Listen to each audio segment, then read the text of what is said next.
A girl in a wheelchair sits beneath a young tree sketching a house she's never seen, but somehow remembers.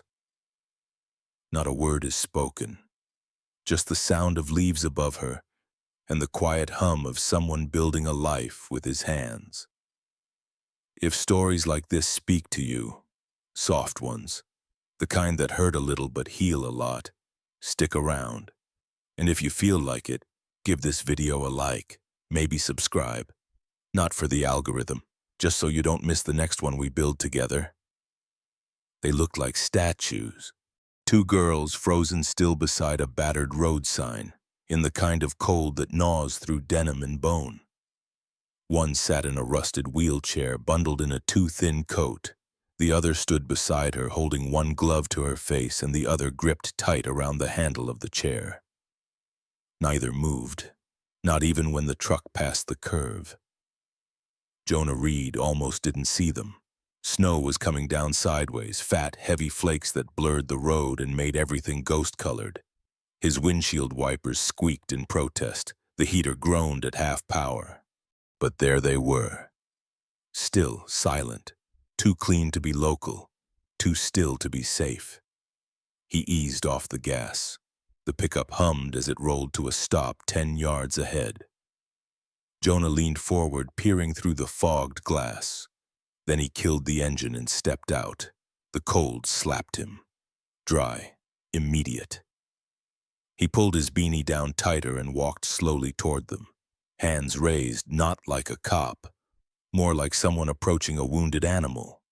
Cautious, open-palmed. "You girls all right?" No answer.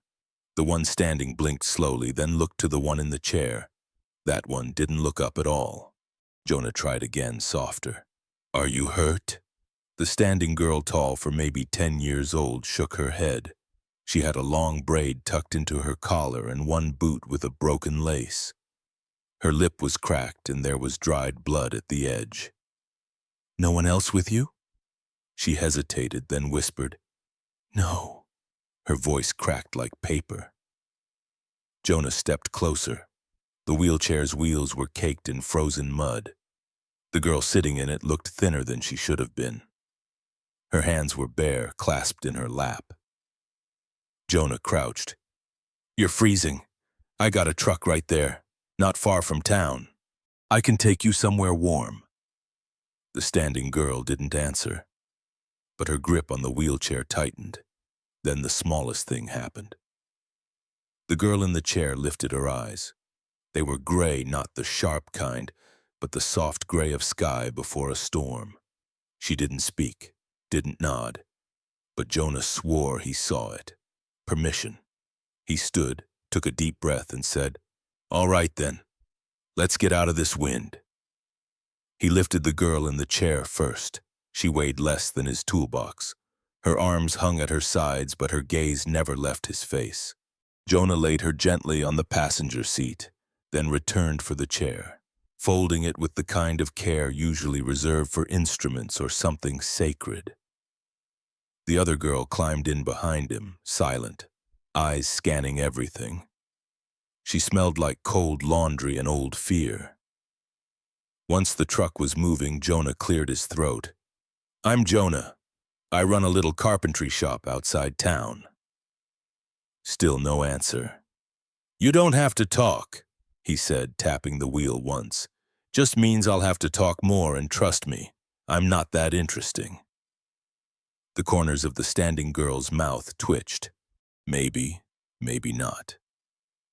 He glanced at her in the rear view. "What should I call you?" There was a long pause, then, "Leah, that's my sister." Jonah nodded. "And you?" She hesitated. "Quinn." "All right, Leah and Quinn. Sounds like book characters." No response. Just the sound of snow hissing under tires and the soft rhythm of breathing. 10 minutes later, the truck pulled into a gravel driveway nearly buried under snow. A small wooden cabin waited at the end, chimney still cold, porch light flickering like it hadn't decided whether to stay on. Jonah killed the engine and turned to the girls. "I ain't much, but it's warm. And there's soup, well-canned soup. You're welcome to stay the night." Leah stared at the dashboard. Quinn was already watching the house. Jonah didn't push. He stepped out, circled to the passenger side, and gently lifted Leah from the seat. She leaned her cheek into his jacket for half a second, no longer. He pretended not to notice. As they stepped onto the porch, the boards creaked once, like they were remembering what it felt like to carry more than one soul. Jonah opened the door, held it wide, and said the only thing that felt honest. "You can come in, or not, but the cold won't wait for you to decide." And they followed. The front door closed with a click that sounded too loud.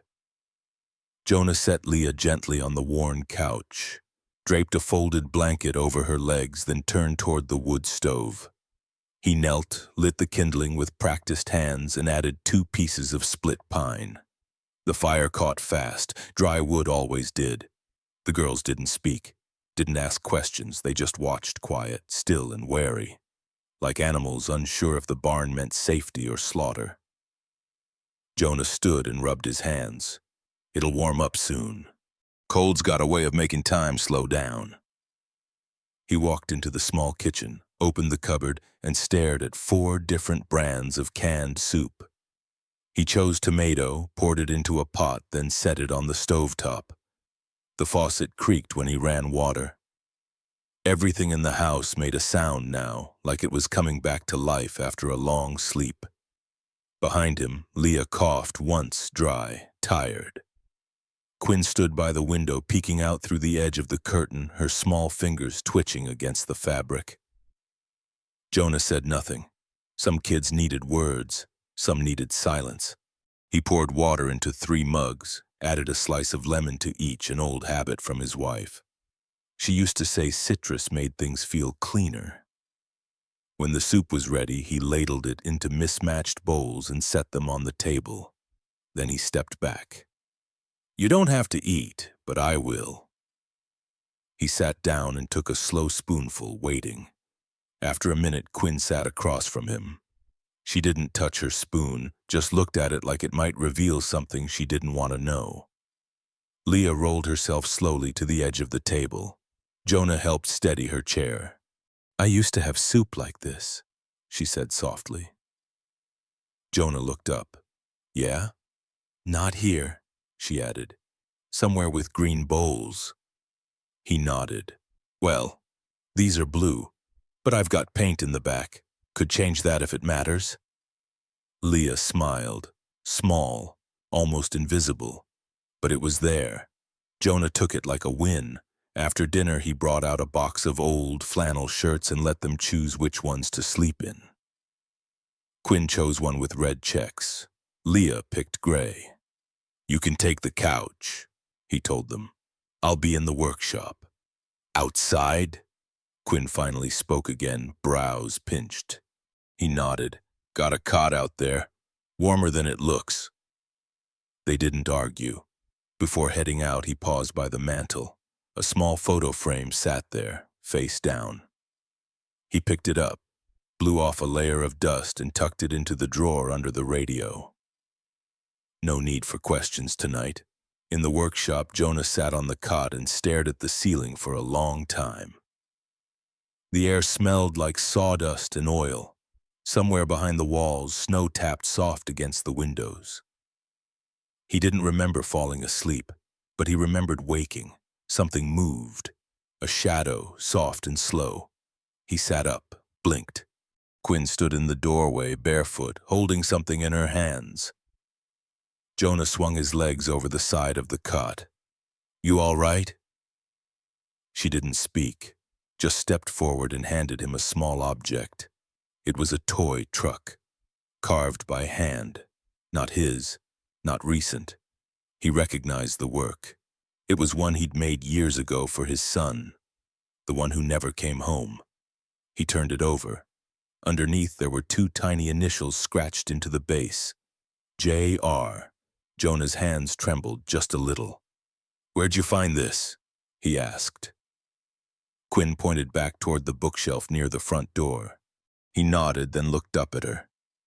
You can keep it, he said. She shook her head, then pointed at him, then at herself, then back at the truck. Jonah didn't understand, but he would later. For now, she left the workshop as quietly as she had entered. The door clicked behind her like a secret. Jonah sat alone again. The cot creaked under his weight. He held the little wooden truck in his lap, and for the first time in years, he didn't feel alone in that house. Morning came with the sound of wind curling around window frames and branches scratching at the roof like they were trying to remember the way down. Snow had stopped, but the cold lingered sharp and stubborn. Jonah boiled water on the stove, added instant coffee, and poured it into the same mug he always used, the chipped one with a faded tree on the side. Routine was easy. It didn't ask questions. He glanced toward the couch. Both girls were still asleep. Leah curled beneath the heavy blanket, Quinn on a makeshift mat of folded flannel, breathing slow and even. Peaceful, in a way that felt borrowed. Jonah stepped into the workshop for a minute to check the pipes. The floor creaked beneath his boots. Everything seemed quiet, settled, still. When he returned, something had changed. There was a piece of paper on the kitchen table, not there before. He picked it up. Charcoal, light pencil, simple lines but precise. It was a drawing of his house, not from the front, no. This was drawn from behind, through trees. The angle was exact, the lines familiar in a way that pulled something low in his chest. The cabin's slanted roof, the broken back gutter, even the tiny sag in the right porch step. It wasn't a guess, it was memory. He turned toward the girls. Quinn was sitting up now, eyes half-lidded, watching him from across the room. He held the paper up. You drew this? She nodded once. No pride, just fact. He looked back at the image. You've been here before? A pause. Then, she shook her head. Jonah frowned. Then how? She stood, crossed the room barefoot and pointed to the drawing, then to her eyes, then tapped her temple twice.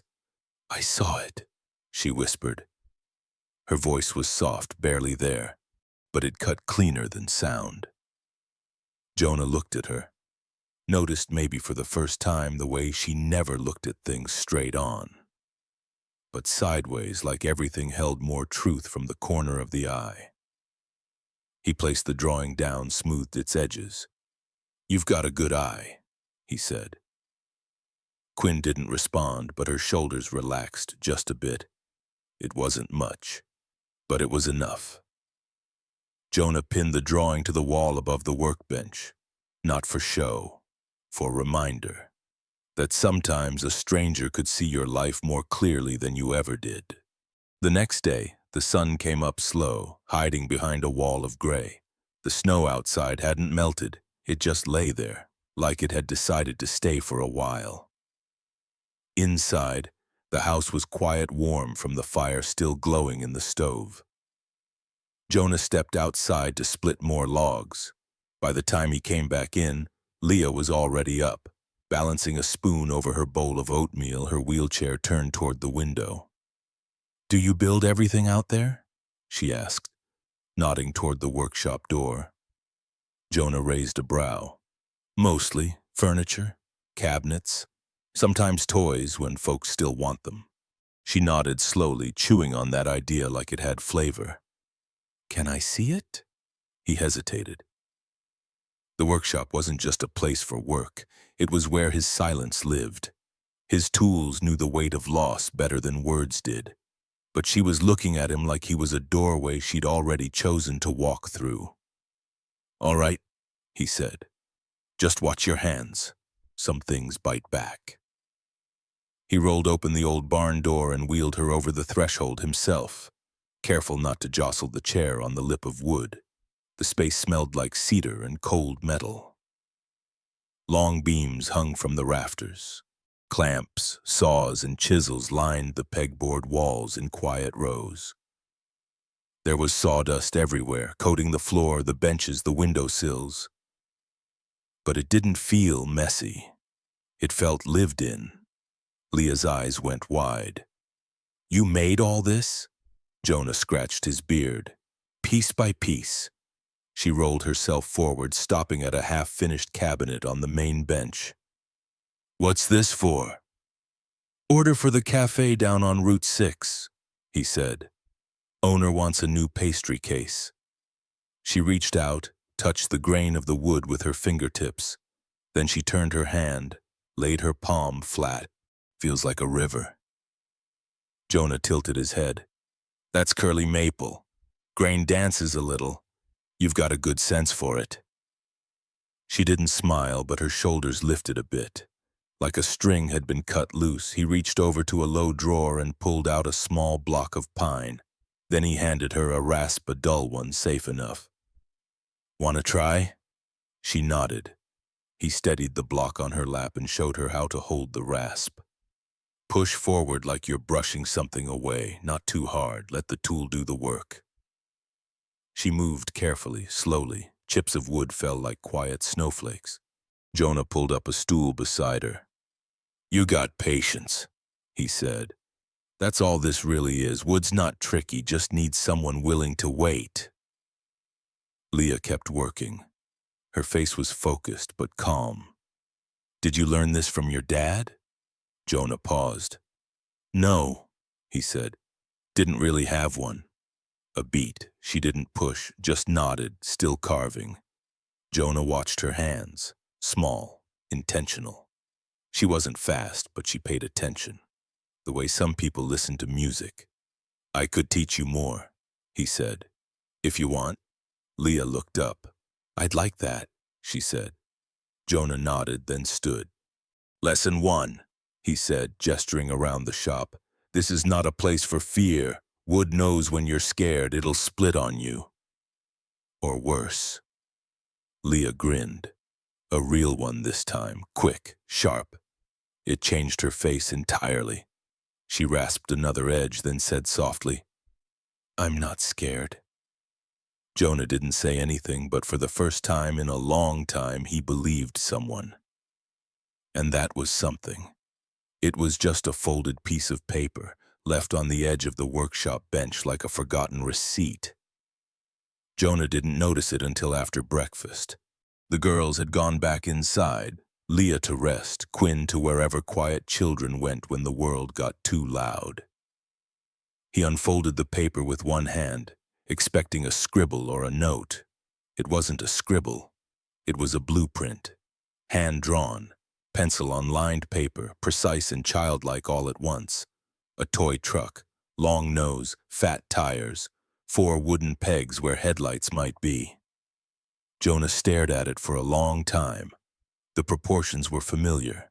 The lines weren't just copied from something. This was imagined, built in her head before her hands ever touched the page. There were no words on the drawing. No to Jonah, no please make this. But that didn't matter. He folded it carefully, tucked it into his flannel pocket, and started gathering scrap wood. An hour passed, then 2. He worked slow, intentional. Used hand tools, not the bandsaw, just in case they were listening from the house. Pine body, maple wheels, he found a chipped dowel and sanded it down for the cab. He kept the pencil lines visible, followed them exactly.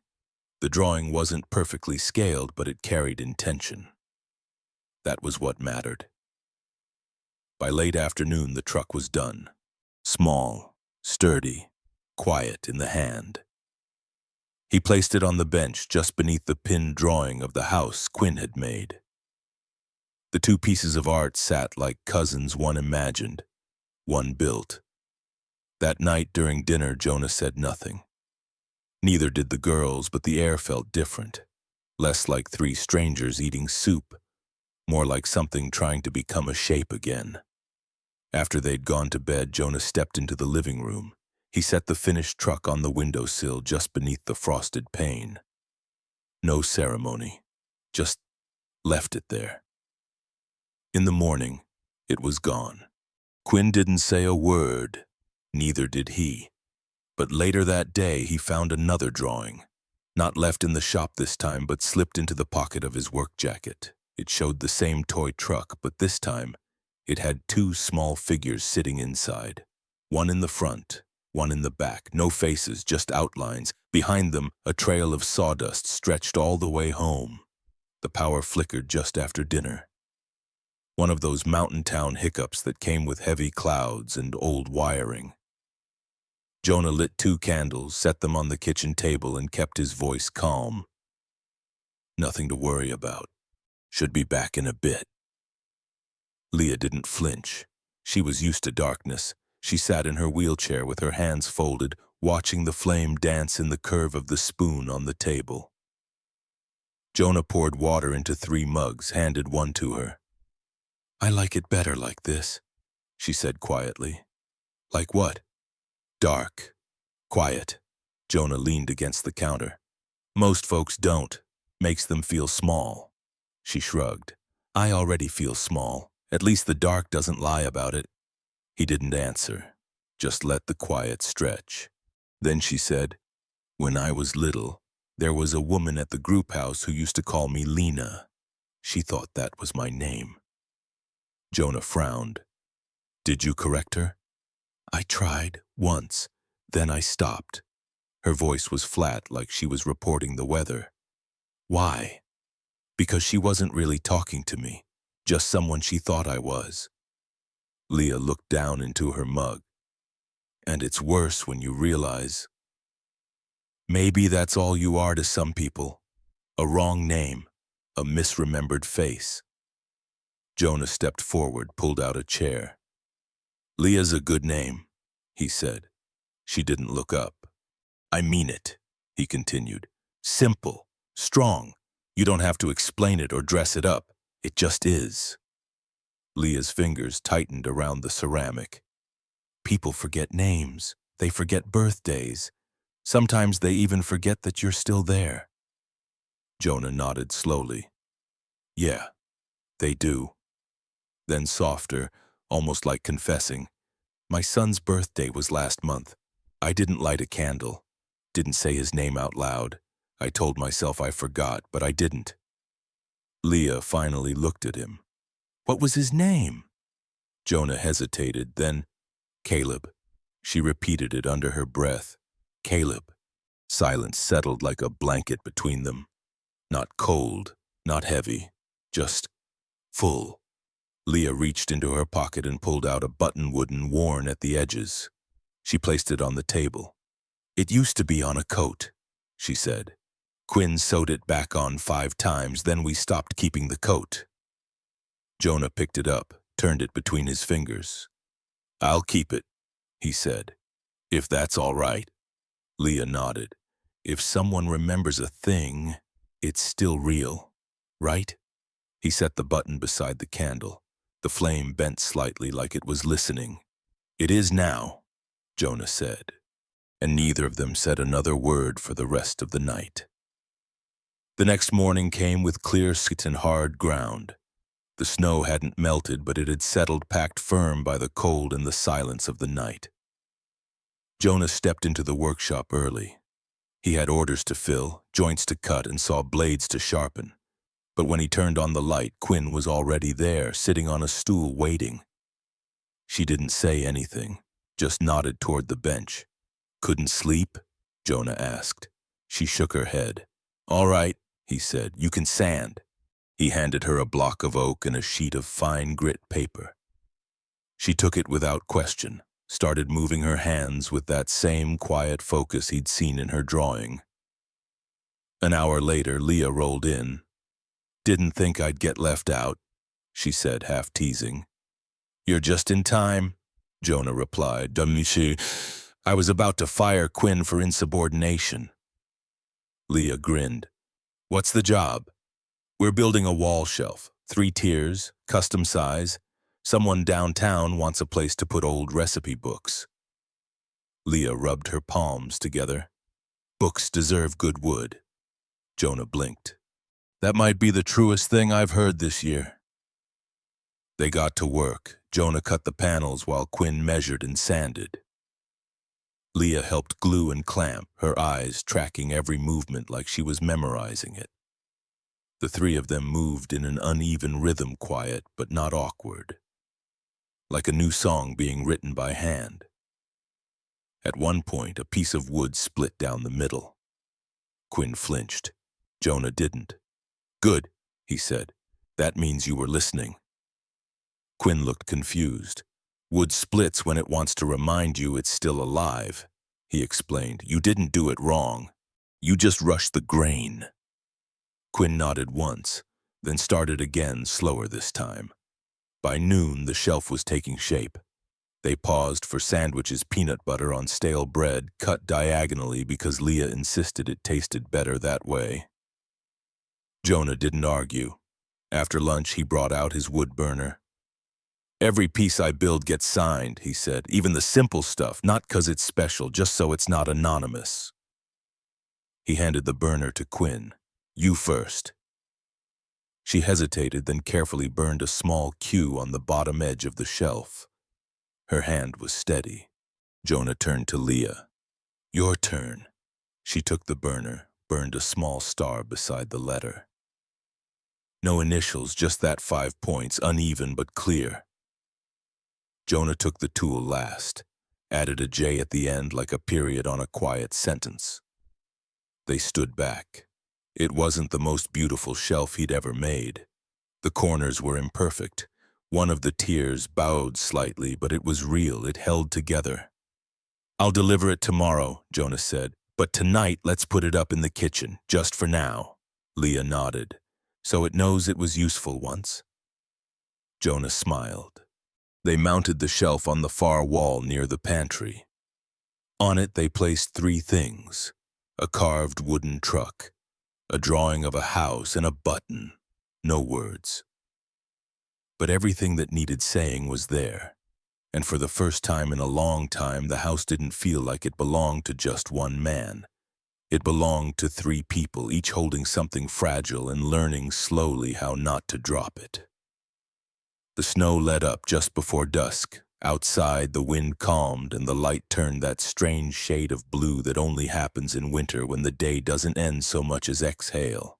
Jonah stood at the kitchen sink, drying his hands on a threadbare towel when he heard it.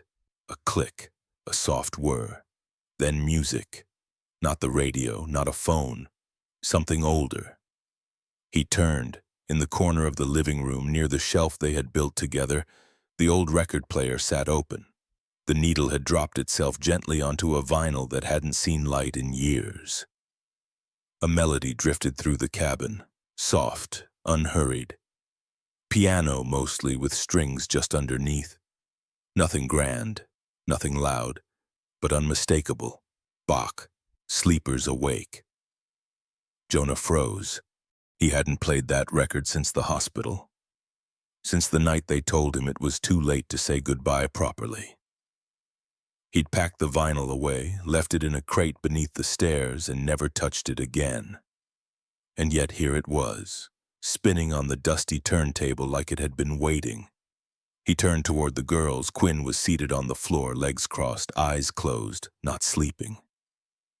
Listening, every part of her shoulders, hands, breath stilled as if the song was holding her together.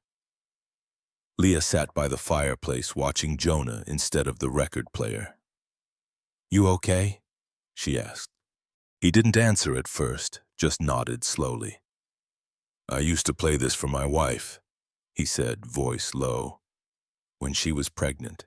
Said it helped the baby kick." Leah tilted her head. "Did it?" "Yeah," he smiled faintly. "Every single time." He stepped closer to the player, knelt, and looked at the turntable like it was some old friend who'd shown up uninvited and was welcome anyway. "I didn't know it still worked," he muttered. Quinn opened her eyes. She pointed to the record, then to Jonah, then made a gentle wave with her fingers like turning back time. He blinked. "Did you put this on?" She nodded. He exhaled slowly. "You've got good taste." She smiled, just a flicker. Jonah stood. The music continued to fill the room, not demanding anything, just being there, like warmth, like breath. Funny thing about this song, he said, speaking into the space between them. People think it's church music, like it's meant for ceremony, but it's really just a wake-up call. A slow one. Leah rested her chin in her hand. Wake up from what? From sleeping through your life, he replied. From forgetting how to feel things. No one answered. They just sat, listened. The record player crackled softly as the track wound down, slowing like a memory settling into place. When it ended, Quinn reached out and gently lifted the needle, like she knew exactly how fragile that moment had been. Jonah stepped into the kitchen, poured 3 cups of water, and brought them back, one for each of them. No toast, no speech. They just sipped quietly beneath the halo of a song that was no longer just his. And somehow, without anyone saying so, that record stayed out on the shelf after that, not as decoration, but as permission. It was the 3rd day after the snow. The sun peeked out in pieces, not ready to commit. Leah asked to go outside. Jonah didn't question it. He bundled her in the warmest coat he had and wheeled her out to the porch. The ramp creaked under the weight, but held. They sat in silence for a while, the kind that didn't press for anything. Then Leah pointed to the far side of the yard, where a tree stood half bent, one branch splintered and dangling. What happened to that one? She asked. Jonah followed her gaze. Ice storm, last year. It's still holding on. Yeah, she studied it. Why don't you cut it off? Jonah shrugged. Thought about it, but something kept me from doing it. Like what? He paused. I guess I wanted to see if it would heal. Leah tilted her head. But it's broken. Jonah nodded. Yeah, but broken doesn't always mean gone. They sat quietly again. The wind rustled the branch. It groaned but didn't fall. Leah spoke almost to herself. If it stays long enough, maybe it'll grow sideways, not straight, but still there. Jonah looked at her. Not with pity, not with surprise, just understanding. Exactly. She turned toward him. You think people are like that? I think some are. She didn't smile, but her shoulders eased and her hand dropped to the wooden armrest like she trusted it to hold her. And for a long moment, neither of them needed to say another word. The hardware store was low on nails again. Jonah hated going into town more than once a week, but the shelf order needed finishing. He loaded Quinn and Leah into the truck without fuss. No school today, and the girls didn't mind tagging along as long as they could pick the radio station. On the way back, they stopped at the gas station off Route 8. It was one of those old ones with the flickering signs and coffee that tasted like cardboard. Jonah left the girls in the truck, heater running, while he grabbed a pack of batteries and a quart of oil. That's when he saw her. The woman was standing near the bulletin board, staring up at the faded flyers like they might rearrange themselves into something meaningful. Tall, expensive-looking coat, dark gloves. She didn't belong in this town, too clean around the edges. She turned just as he passed. You have beautiful children, she said. Jonah blinked. They're not mine. The woman tilted her head. But they're with you, he nodded. For now. She smiled faintly. That counts. He shifted his weight. You from around here? No, I'm just passing through. Jonah didn't respond. Something in her voice didn't match her words. She stepped closer, lowered her voice. The girl in the chair, what's her name? Jonah straightened. Why do you ask? The woman looked toward the truck. Leah was laughing at something Quinn was saying, a rare sound, light, quick, almost normal. I used to know someone who looked like her, the woman said. A long time ago. Jonah's jaw tensed. Well, I wouldn't know. They weren't exactly handed to me with a birth certificate. The woman didn't blink, just reached into her purse and pulled out a photo, small, square, slightly faded. She held it up. It showed a baby girl in a red onesie sitting beside another child, same face, same age. Twins. Jonah stared at it, then at the woman. "You think she's one of them?" he asked. The woman nodded. "I don't think. I know." He didn't take the photo, didn't ask her name. She tucked it back into her purse. "If you ever want to talk, I'll be around a few more days. Room 6 at the Timber Motel." Jonah didn't answer. She turned, walked out into the wind, her coat snapping like a flag behind her. He stood still for a moment, staring at the door, then he went back to the truck. Leah looked up at him, wide-eyed. "Everything okay?" Jonah forced a smile. "Yeah, just a weird conversation." He turned the key. The engine rumbled to life. As they pulled onto the road, Quinn looked up at him from the back seat. She didn't say anything. But her eyes said she'd seen the woman too. And for the first time, Jonah realized whatever life these girls had before, it hadn't let go of them. It was just waiting. That night, the wind picked up again. Snow tapped at the windows like fingers too cold to knock. Jonah sat alone in the workshop, sanding the last panel of the shelf. His hands worked, but his mind circled back over the photo, the woman at the station, her voice too calm to be casual. Room 6 at the Timber Motel. He hadn't gone. He didn't plan to. Still, something stuck. Later, when the girls were asleep, he went looking for a flashlight and opened the old cedar chest under the staircase. It was where he kept things he didn't want to see, but couldn't bring himself to throw out: photos, receipts, letters never sent. At the bottom, he found it, a photograph he didn't remember keeping. It was folded once, the crease soft from age. He opened it carefully. A mansion. No more than that. A proper estate. Stone pillars, ivy climbing the facade, wide steps leading up to massive oak doors. Something out of a catalog or a memory too rich to belong to real life.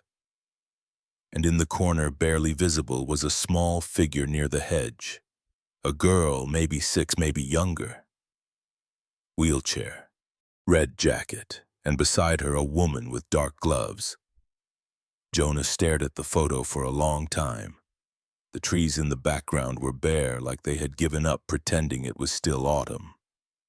He turned the photo over. One word was written in small, tidy cursive. Branford.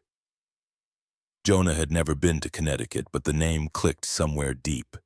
He went to the bookshelf, pulled down the old atlas he used for scrap projects, flipped pages until he found the Northeast. Branford, southern shoreline, mansions, old money. The kind of place where people didn't lose children. They misplaced them, then hired lawyers to rewrite the memory. The next morning, he left the photo on the kitchen table while making breakfast. Quinn was the first to notice. She didn't ask whose it was. She just touched the edge of the picture lightly, like testing a bruise. Then she nodded. Once. Not yes. Not no. Just, I know. Leah came in a moment later, rubbing sleep from her eyes. She looked at the photo and froze. Her breath caught. Not fear, not recognition either. Something stranger like nostalgia for a place she wasn't sure was ever hers. Jonah watched her carefully. "Does it look familiar?" She blinked. "I think I've dreamed it." He sat across from her. "That's a real place." "Where?" "Connecticut." She frowned. "I've never been there." "Maybe not recently." She picked up the photo, stared at the girl near the hedge. "Is that me?" Jonah didn't answer, because he didn't know, not for sure. Quinn sat beside her sister and pointed again, this time at the ivy-covered pillar. Then she mimed drawing, finger in the air. Jonah went to the drawer by the sink, pulled out the first sketch Quinn ever left in the shop, the house, drawn from the back through trees. He laid it beside the photo. The pillars matched, so did the angle of the porch. Quinn hadn't imagined it. She'd remembered it. Jonah sat back in his chair, heart thudding, not fast, but heavy. Not a coincidence. Not anymore. He looked at the two girls, one staring at a place she couldn't name, the other remembering a place she hadn't spoken of, and he realized they hadn't just ended up at his doorstep by accident. They had come from somewhere that didn't want them anymore. Or worse, somewhere that had forgotten they were missing at all. The snow melted just enough to show the gravel again.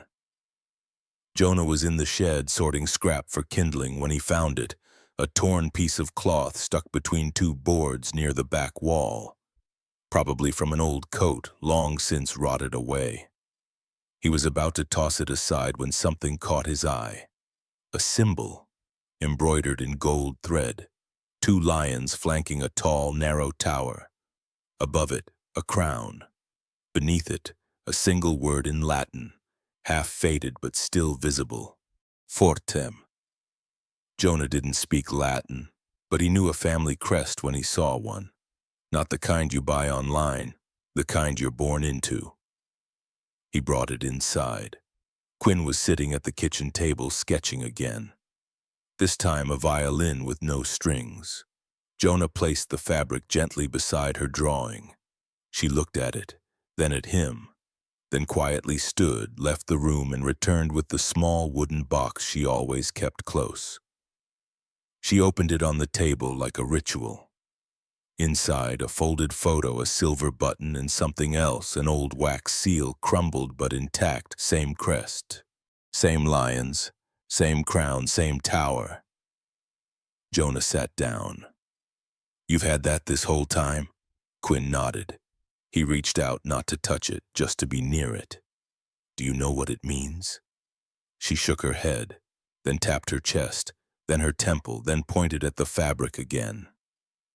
Jonah understood. She didn't know in words, but she knew in memory.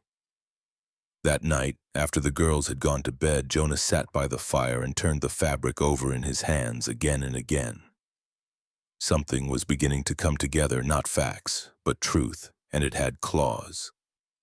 She came back just before dinner.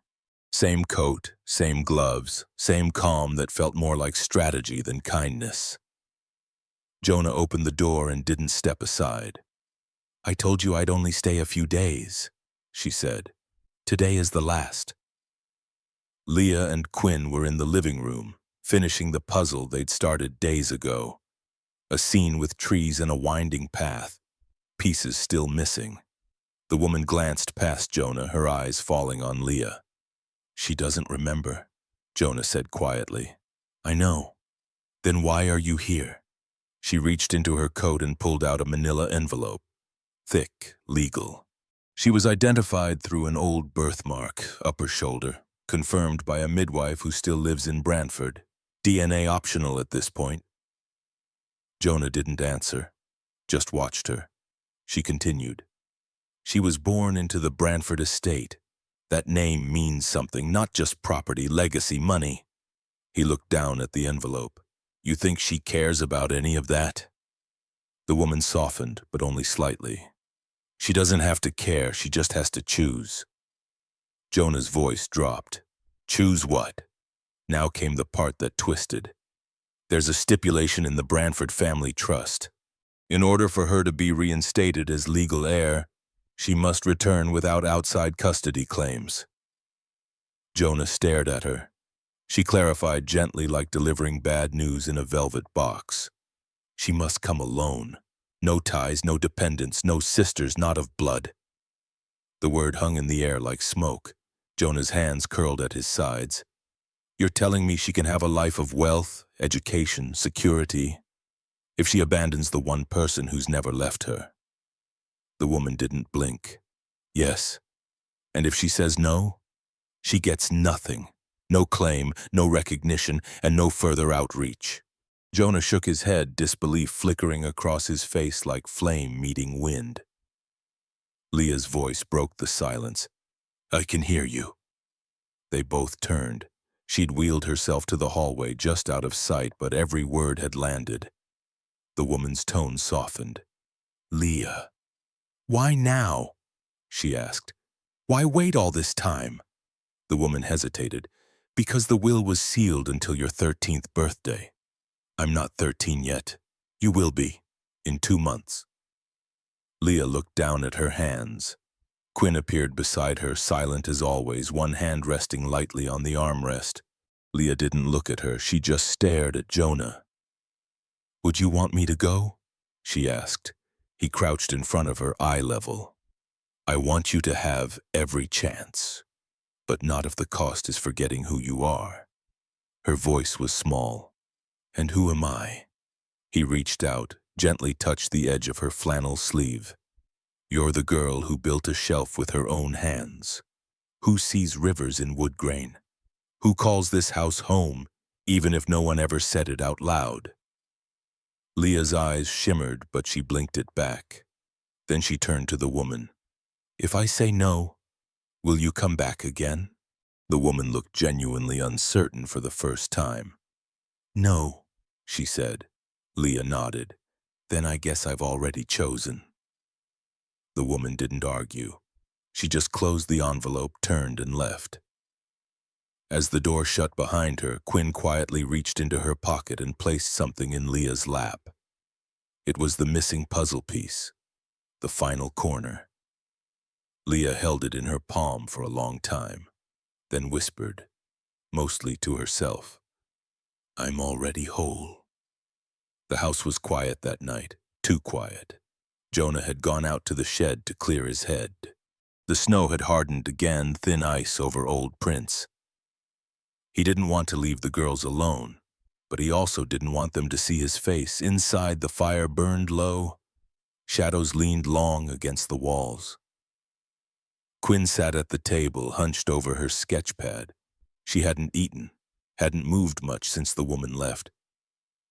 Her pencil moved in slow, deliberate strokes. No hesitation, no second guessing, just gravity. Across the room, Leah sat curled on the couch, knees pulled up to her chest, a blanket wrapped tight around her, though the room wasn't cold.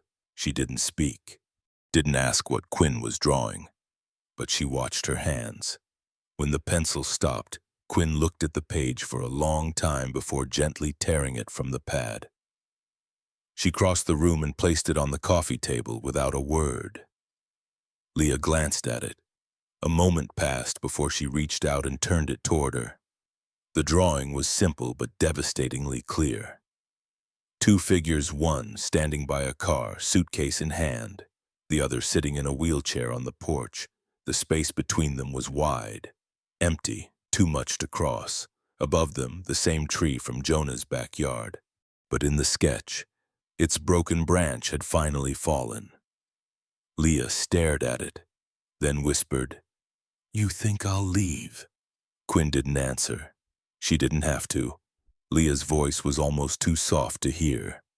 I didn't ask to be part of anything, but now that I am, I don't know how to be outside of it again. She reached down, folded the corner of the drawing like she was trying to reduce its impact, but the lines were burned in already.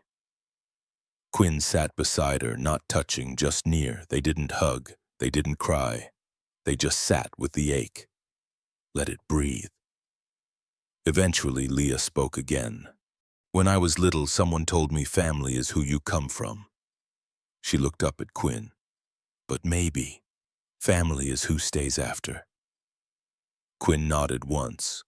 Then slowly she picked up the drawing and held it out.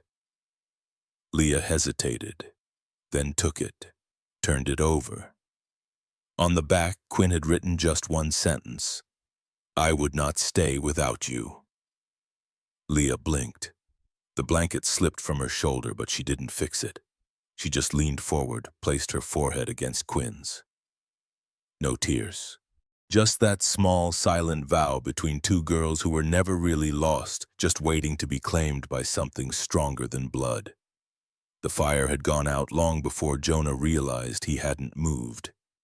He sat at the edge of his workbench, hands calloused, resting palm up like they were waiting for something that wouldn't come. He'd built cribs for babies he never held, chairs for homes he'd never enter. He knew how to make things that stayed solid, reliable, meant to last. But people, People didn't stay. He could still hear the woman's voice, measured, precise. She must come alone. He clenched his fists. It wasn't a demand. It was a condition. A cruel kind of logic, to offer the world, but only if she walked away from the one person who'd sat beside her in silence, held her hand when she couldn't reach the shelf, protected her when the world forgot her name. Quinn. And then there was Leah Sharp, watchful, already older than her years. Her voice was just beginning to come alive. And now someone wanted to cut it off mid-sentence. Jonah had seen it before in courtrooms, in group homes, in forms typed in triplicate. Love was never the deciding factor. He leaned back, eyes tracing the beams above his head. If I keep them both, she loses everything. If I let her go, I lose half of what's finally whole. He'd buried a son, he'd buried a wife. He thought he'd buried the part of himself that still believed in family, but now 2 girls had come to his door, and somewhere along the way they'd made it theirs too. He rubbed his face. His hands smelled like ash and pine. Then he whispered to no one, I don't know how to let go of either of you. The shop answered with silence, the kind that doesn't comfort, only confirm. Jonah didn't sleep that night. He lay on the couch with a blanket he didn't remember pulling over himself, staring up at the dark rafters. The kind of night where time dripped slow every creak of the house. A reminder that quiet wasn't always peace. In the stillness, something broke loose. Not a sound, a memory. He got up, barefoot, walked past the closed bedroom doors and into the small room that used to be storage. It had once been a nursery. He hadn't opened the chest in the corner in almost 5 years. His hands hovered over the latch, then slowly undid it. Inside, a blue sweater, folded small, a wooden toy block with the letter C burned into one side, and a photo creased soft at the corners from the only birthday they ever got to celebrate. Caleb, born small, left smaller. Jonah sat on the floor, photo in hand, knees drawn up like he was bracing against something. You would have been 10 this year, he whispered.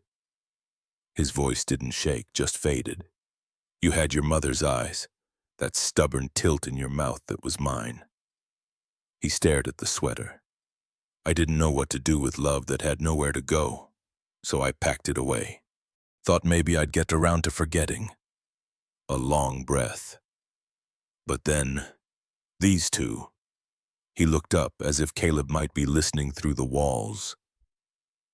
I don't know if it's right. If they're supposed to be here. If I'm supposed to be the one they end up with. He closed the chest gently, then walked to the hallway.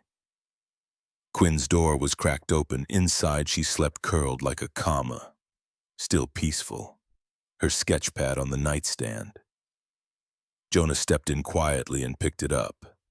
The newest page, a rough sketch of a little boy sitting beneath a tree, arms full of paper airplanes. In the corner, she had drawn a single letter. C. His breath caught. She'd never seen a picture, never heard the name, but somehow she knew. Jonah backed out, heart too full for words. He passed Leah's room. Her door was shut, but the light under it still glowed. He didn't knock. He just rested his palm flat against the wood. A father to no one, and somehow to them both. He whispered, not to be heard, but to make it real. I didn't get to keep my son, but maybe I can be something steady for someone else's. The house creaked gently, not in protest, in answer. The next morning the wind had calmed, but Jonah hadn't. He made coffee like always, boiling water, slow pour over the tin kettle, 1 mug for himself, 1 each for the girls, left to cool on the counter. Ritual had become his anchor, but today the anchor dragged. Leah was reading by the window, legs wrapped in a blanket. Quinn was drawing again, small lines layered into shadows. Neither asked about the woman, or the envelope, or the choice. And maybe that was what hurt most. how they already understood that things like family could vanish with a single signature. Jonah stood in the kitchen staring at the drawer where he kept envelopes. Not legal ones, just ordinary paper. He pulled one out, laid it flat, then grabbed the pen he used for labeling shelves, and began to write. To whom it may concern, my name is Jonah Ellis. I'm not a lawyer. I'm not rich. I don't know the exact year these girls were born, and I couldn't tell you their full medical history. I don't have a file with tabs or a DNA test or the right to claim them. But I know how they take their tea. I know which songs quiet them when the world is too loud. I know that Leah flinches when someone speaks too fast, and that Quinn draws rivers when she misses someone she can't name. I know they don't match on paper, but they fit in the same room. They found each other and then they found me. I can't give them the world, but I can give them something steadier. A roof, a name, and the kind of love that shows up even when it doesn't know how to fix everything. So I'm writing this now, not to ask permission, but to declare something that needs no stamp or lawyer to be true. I choose them, both of them, fully, finally, without condition. They are mine. Signed, Jonah Ellis, father by choice. He folded the letter carefully, no envelope, just folded and placed into the wooden box where Quinn kept her keepsakes next to the button, the truck, the sketch of their house. Later that evening, Leah found it. She read it once, twice, then looked at him, eyes wet but fierce. You sure? Jonah nodded. I can't give you Branford, he said, but I can give you breakfast and warmth and someone who'll show up. Quinn stepped into the room as if she'd been waiting. Leah looked at her, then back at Jonah. No more halfway, she said. He smiled. No more. Quinn reached out, took the letter, and carefully added a small sketch in the corner. It was the broken tree. But this time the branch had not fallen. It had bent, then grown again sideways but blooming. She handed it back. Jonah pinned it to the wall above the fireplace like a promise. Not to the courts, to the girls, and maybe, in a quiet way, to himself. The shovel bit into the earth with a soft crunch. Behind the house, the snow had melted in patches, revealing a strip of soil that was soft enough to dig. Quinn stood with a watering can. Leah sat nearby in her chair, watching closely, sleeves rolled up despite the cold. Jonah pressed his boot down, turning the dirt over gently. What kind of tree is it? Leah asked. Elm, he said. Strong roots, grows slow but steady. She nodded like she understood more than he'd said. Once the hole was ready, Quinn passed him the sapling. A thin thing barely up to his chest, with two fragile branches reaching skyward like questions. They placed it in together, his hands steadying the base, hers adding the soil back in handfuls. Quinn watered, quiet and careful, making sure not to flood it. When it was done, the three of them stood back. No fanfare, no ceremony, just a tree, a beginning. Jonah exhaled, the kind of breath that had waited years to come out. Then Leah spoke. You ever planted one before? He shook his head. Always meant to. She looked up at him, then away, then back, and said it like it had been sitting on her tongue for days, waiting for the right crack in the moment to slip through. Thanks, Dad. The word landed like a stone in still water. Not loud, but deep. Jonah didn't react at first, didn't blink, just stood there, shovel still in hand. Then slowly he looked at her, and smiled, not wide, not dramatic, just enough. Any time, kid. Quinn placed one of her sketches at the base of the tree, a small drawing of the three of them under that same elm, branches thick with leaves that hadn't grown yet, but would. The first sign of spring wasn't the warm wind, it was the silence, that kind of quiet that comes when snow stops groaning under boots, when ice no longer ticks against glass, when everything stills just before it begins again. Jonah noticed it while fixing the porch railing. The birds weren't singing yet, The air was still cool, but the light, it had changed. He stepped off the porch and walked around the back, boots sinking just slightly into soft earth. And there it was, the tree they'd planted months ago, still small, still thin, but unmistakably alive. From the tip of its longest branch, a leaf had unfurled. Red-veined, delicate, shaped like a star that forgot to fall in autumn. A second one curled beside it, still sleepy. Jonah crouched beside it, brushing his fingers gently over the soil. No fanfare, no drum roll, just proof.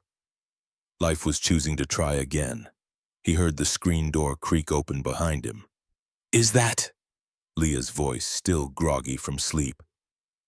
Jonah nodded without looking up. "She made it."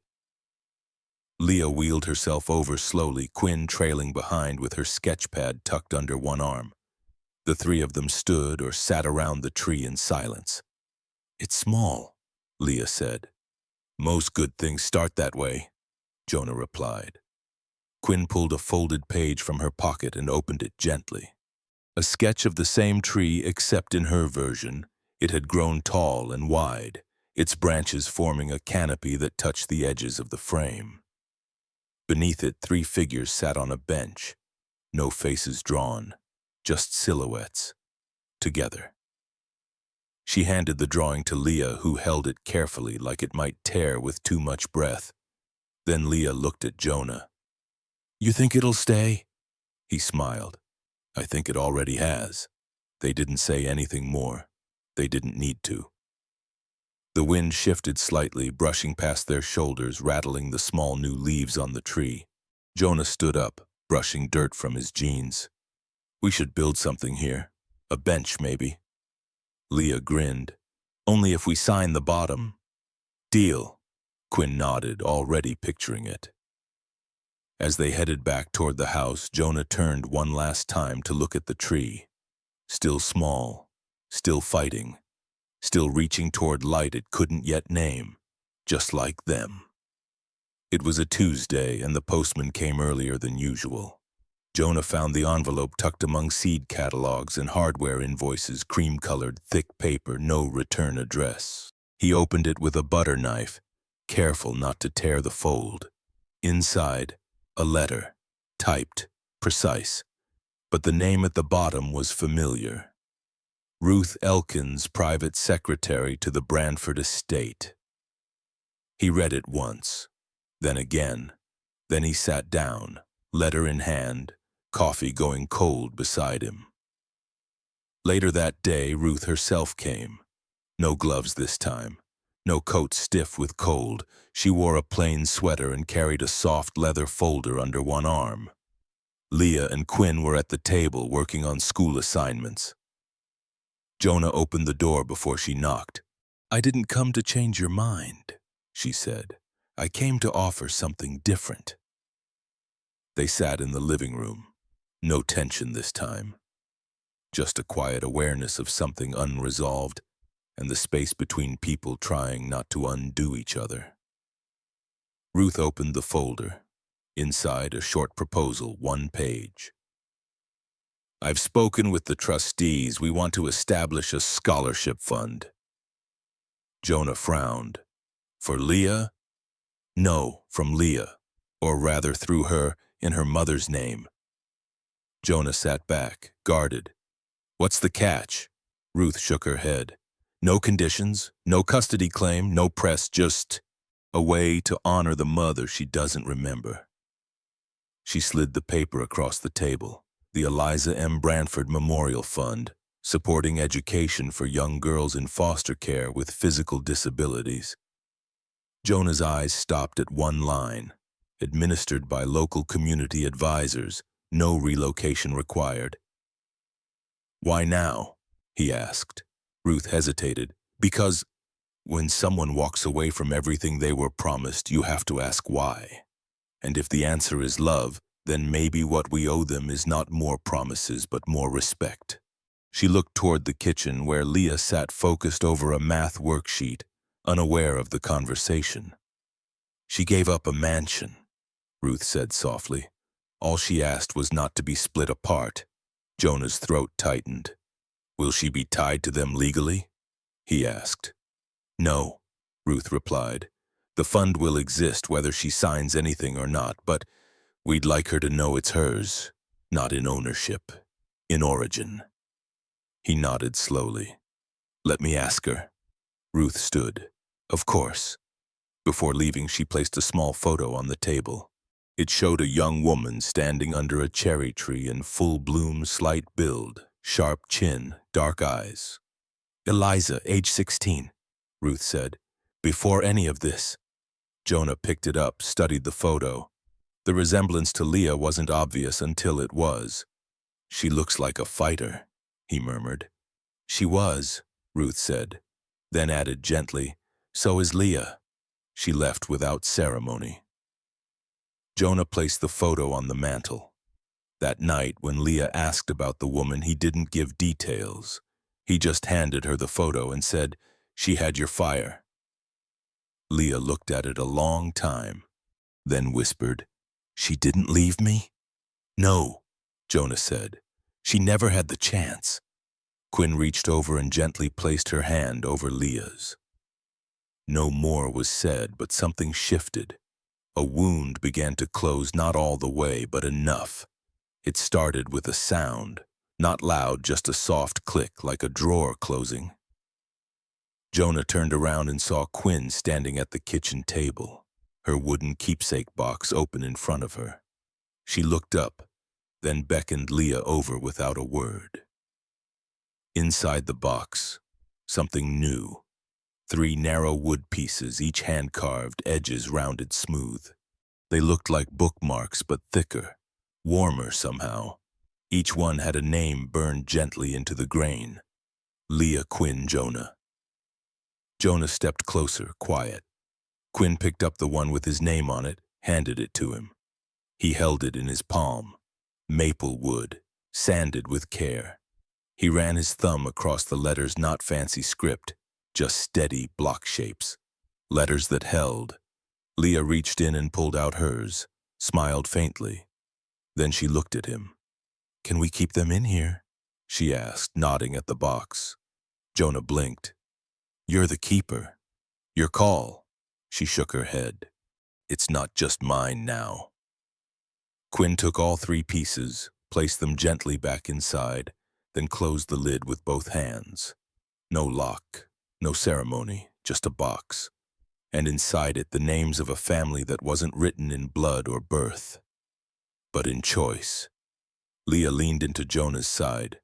Not because she was cold, not because she was tired, but because she could. Jonah wrapped one arm around her shoulder. You girls sure picked a strange carpenter, he said, smiling. Quinn tapped the lid once, like sealing something invisible. Jonah looked at the box again. It used to hold bits and pieces, scraps of the past. Now it held a future, not perfect, but chosen, and that made all the difference. The auditorium was warm with the kind of nervous energy only June can bring. Rows of folding chairs filled the space, and handmade decorations clung stubbornly to the walls. Leah sat near the stage, a navy blue robe draped over her shoulders, wheels polished for the occasion. Someone handed her a microphone. She hadn't written a speech, didn't need one. When she rolled up to the podium, the applause was kind but cautious, people not quite sure what to expect.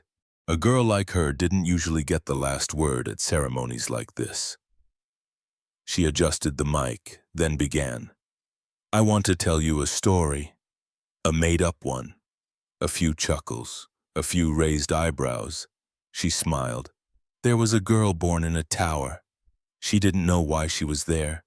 Just that the air was clean, the walls were high, and everyone spoke in whispers when they talked about love. Somewhere in the audience, Jonah sat motionless. Quinn beside him, her hands folded in her lap, eyes locked on her sister. Leah continued. One day the girl fell not from the tower, but from the story. Someone forgot she was part of it. Maybe they thought the tale was better without her. Maybe they just lost the page. A long pause. She wandered. For a while, she tried to fit into other stories, but none of them wanted her name in their ending. Someone in the back shifted in their seat. A teacher wiped their glasses. No one looked away. Then one day, the girl found a house. It didn't look magical. It had creaky floors and old tools and too many coffee mugs. But it was warm. She glanced down at her lap. Her fingers traced the edge of the podium. There was someone there. Not a prince. Not a wizard. Just a man who built things with his hands. And a quiet girl who didn't say much, but saw everything. She paused. In that house, no one asked who she had been, only who she was becoming. Leah looked up, and maybe that's what made it feel like home. The room was silent now. No fidgeting, no phones, only breath. She leaned forward slightly. I don't know how the story ends. Maybe the girl stays. Maybe she leaves and returns with her own map. Maybe the house falls down and gets rebuilt stronger. I don't know. She smiled again. But I do know this. In the version I'll keep, nobody gets forgotten. Not the tower, not the fall, not the ones who stayed when they didn't have to. She let the last line land like a feather light, but impossible to ignore. Then she turned off the mic and wheeled herself away from the podium. No applause right away, just a silence too full to be empty. Then slowly someone stood, then another and another, until the room rose not to cheer but to witness, because somehow, without saying it outright, Leah had made them all part of the story, and in that moment, everyone belonged. The late summer sun hung low, spilling gold across the backyard like honey over old wood. The elm tree, they still called it that, even if it was technically a maple, had grown taller since spring. Its leaves had filled in, casting just enough shade for the bench they'd built together. Leah sat with her feet tucked up, reading a worn paperback. Her graduation robe was gone, but the tassel hung from the bench's arm like a quiet badge. Quinn sat beside her, sketchpad resting on her knees, eyes flicking between the tree and the page. Jonah stood a few feet away, adjusting the bird feeder. It had started as a weekend project and turned into something of a ritual. The birds didn't need it. He did. He heard laughter, low, content, unhurried, the kind that comes only when no one's watching. He turned. Both girls were looking at him. Quinn closed her sketchpad, slipped it into her lap. Then she looked at Leah, a silent nudge. Leah nodded. And then Quinn said it, barely audible but clear. We found him. Jonah didn't react right away, didn't move, just absorbed it. Like the earth beneath the tree, like the roots taking in rain. She hadn't said, we chose him. She hadn't said, he stayed. She said, we found him, as if they'd been searching, as if they'd been hoping, as if the whole time they'd carried a map only they could read and the X didn't mark treasure or safety or answers. It marked him. Jonah sat down slowly on the bench, the wood still warm from the day. Quinn leaned her head on his arm. Leah reached out and placed her hand, light and sure, over his. No one spoke after that. They didn't need to. Above them the leaves stirred gently. A few early reds among the green, not quite fall yet, but close. Jonah tilted his head back, closed his eyes. Not to sleep, to feel. The rustle of branches, the faint hum of summer, the weight of something finally settled. He opened his eyes and looked at them, not as guests, not as orphans, not as responsibility, as his. Somewhere a bird landed on the feeder, somewhere the world kept turning. But here, under this tree, on this bench, in this breath, they had stopped running and started belonging. Under the maple tree they planted together, 3 names were carved into wood, not by blood, not by law, but by choice.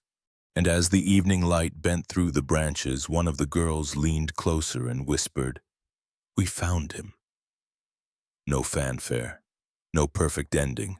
Just a father who stayed and two daughters who stopped searching. If this story meant something to you, let it sit with you for a while. And when you're ready, hit the like button. Maybe even subscribe. We'll be here, under the same tree, waiting for the next story to grow.